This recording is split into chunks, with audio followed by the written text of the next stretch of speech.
Dans cette capsule, on va aborder l'ellipse.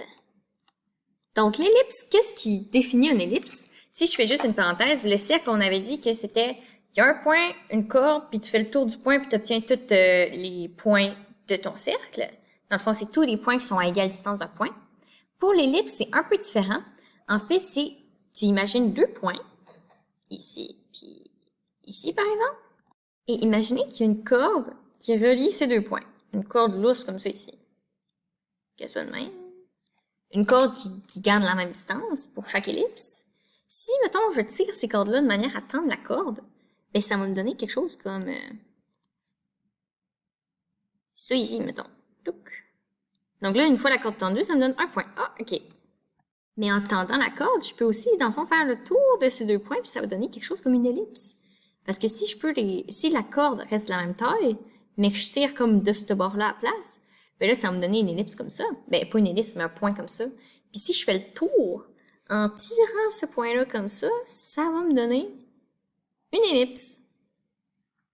Donc, la caractéristique des points d'une ellipse, donc, de ce point-là ou de ce point-là, ou de n'importe quel point de l'ellipse, c'est que l'addition de la distance entre un premier qu'on va appeler un premier point fixe qu'on appelle un foyer et le point et si on additionne la distance d'un deuxième point fixe, deuxième foyer et à ce point-là, ça plus ça va toujours être égal pour tous les points. Mettons que j'ai un point ici, ben ça et ça va toujours donner la même chose. Donc la distance entre deux points fixes et un point de l'ellipse va toujours donner une constante. Et là, on va se servir de cette particularité-là pour décrire la relation. Mais avant, pourquoi je dis que c'est une constante, en fait? C'est qu'en fait, si on reprend l'exemple de la corde, là, la corde, elle n'aura pas changé de longueur, elle va juste avoir comme réparti sa longueur autrement. Donc, c'est pour ça que la somme des deux distances va toujours donner la même chose, parce que la corde ne changera pas de longueur. Donc, mathématiquement, c'est quoi l'équation d'une ellipse? Donc, mettons que je dessine une ellipse comme ça. Ça va s'écrire x à la 2, qui est le x de la coordonnée d'un point dans le plan cartésien de l'ellipse, sur a à la 2 plus y à la 2 sur b à la 2 est égal à 1. Puis là, vous allez vous dire, a puis b, c'est quoi? En fait, c'est les coordonnées des sommets. Donc, si j'écris en plus gros mon ellipse ici, ça, c'est un sommet, ça, c'est un sommet, un autre sommet. Donc, ici, c'est notre sommet A0. Ça, c'est notre sommet moins A0. Et ici, sur l'axe vertical, on a 0B et 0 moins B. Et les deux points dans le milieu ici, ça, ce sont les foyers, puis ça, c'est l'origine, parce que notre ellipse est centrée à l'origine. Donc, l'équation que je vous ai décrite juste ici, en fait, ça décrit une ellipse qui peut être autant verticale que horizontale. Parce que oui, l'ellipse, ça peut être comme ça, mais elle peut aussi être comme ça. Donc, on a comme deux cas d'ellipse. Ensuite, pour continuer sur le schéma, ici, le foyer, en fait, le foyer, on va le représenter par C. Donc, C, mettons ici, ça va être C0. Donc, c'est le foyer. Et ici, ça va être moins C0. Autre foyer. Et lui, vu qu'il est négatif, on va le mettre comme en F'. Donc, on a foyer 1 et foyer 2, ici. Et on a notre point. Notre point que je vais mettre en vert. Donc, point ici, ça va être un point d'ellipse, que ses coordonnées, ça va être x, y. Et ça ici, comme ça va pouvoir utiliser la formule de l'ellipse. Pas la formule, mais en fait la caractéristique, c'est qu'en fait la mesure de f'B plus la mesure de f'B, ça va toujours donner une constante qu'on va appeler K. Donc dans toute l'ellipse, la mesure de f'P, dans le fond du premier foyer au point, plus la mesure du deuxième foyer au point, ça va toujours donner une constante, la même constante pour toute l'ellipse. Et cette constante-là, elle va être quoi? Pour une ellipse horizontale, oups, j'ai magané le mot, horizontale, le K va être égal à 2A. A, on se rappelle, c'est les coordonnées des sommets sur l'axe horizontal. Et pour une ellipse verticale, le K va être égal à 2B. Ensuite, une autre propriété qui va être intéressante à utiliser, c'est que dans notre ellipse, il y a un Pythagore qui se cache. Je vais vous expliquer pourquoi. Je vais dessiner mon ellipse. Je vais dessiner les axes. Donc, on se rappelle, ici, on a nos sommets. On avait A0, moins A0, 0B, et 0 moins B. Et aussi, on a aussi nos foyers. Moins C0 et C0. Si je prends un point au hasard, ici, mettons, pour faire simple, je vais le prendre ici.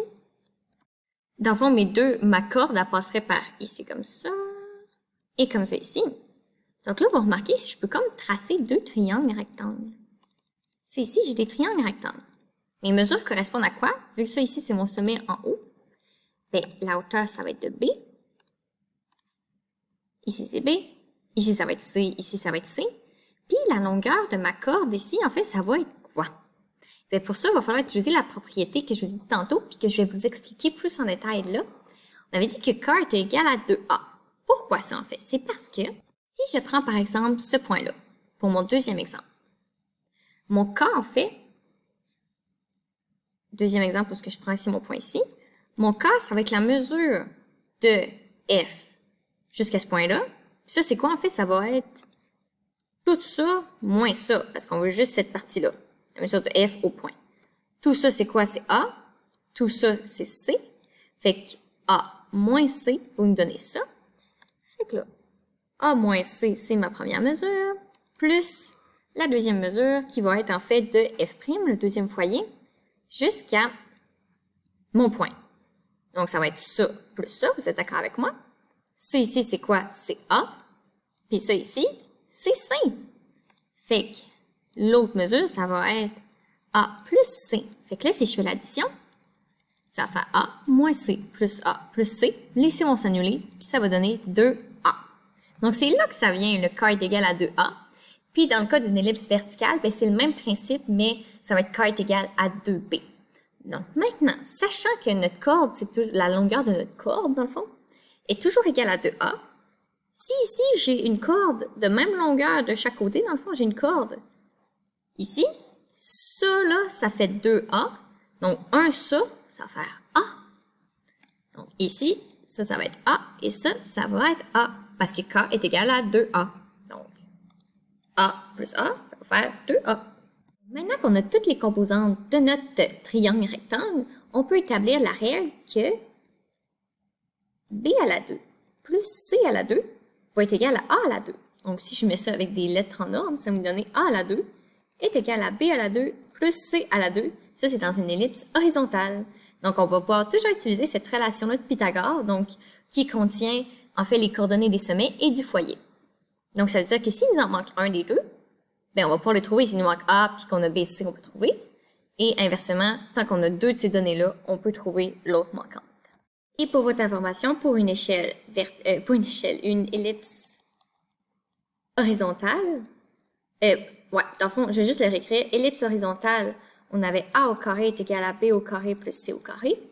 Puis pour une ellipse verticale, là, ça sera pas exactement pareil. Ça va être B au carré est égal à A au carré plus C au carré. Maintenant, j'ai parlé quand même de plusieurs termes sur l'ellipse. Donc, juste pour être sûr que tous les termes sont clairs, je vais faire une petite définition de plusieurs caractéristiques d'une ellipse. Donc, si je la dessine, ça, c'était nos foyers ici. Foyer. On avait nos sommets, qui étaient les 4 points ici. Sinon, on appelle aussi l'axe focal. En fait, ça, c'est la droite qui passe par les deux foyers. Donc, c'est l'axe au milieu que je vais appeler axe focal. Ensuite, on a bien sûr le centre de l'ellipse, qui ici, dans notre cas, est l'origine. Ensuite, l'axe conjugué, ça, c'est l'axe qui est perpendiculaire à l'axe focal et qui passe par le centre de l'ellipse. Donc, c'est cette droite-là, qui s'appelle l'axe conjugué. Le centre de l'ellipse ici. Ensuite, le grand axe, ça, c'est qu'est-ce qu'on appelle, c'est la droite qui passe d'un sommet à un autre de manière comme horizontale. Ben, pas horizontale, mais en fait, le côté le plus long. Donc, le grand axe, ça va être d'ici à ici. Puis, le petit axe, en fait, ça va être de là à là. Donc, des deux autres sommets. Donc, dans le cas d'une ellipse horizontale, le grand axe va être égal à 2A, A plus A, puis le grand axe, le petit axe va être égal à 2B, B plus B. Je vais juste vous donner ça. Grand axe, dans notre cas ici, 2A, petit axe, 2B. Ça, c'est dans le cas d'une ellipse horizontale. Vous devinerez que dans le cas d'une ellipse verticale, ce serait le contraire. Vu que le grand axe, ce serait sur le long, donc ce serait 2B. Et finalement, dernier terme, l'excentricité. Donc, l'excentricité, c'est quoi? C'est à quel point une ellipse est aplatie, dans le fond. Et ça, il y a une formule pour ça. Et la formule, c'est E pour excentricité est égal à C sur A.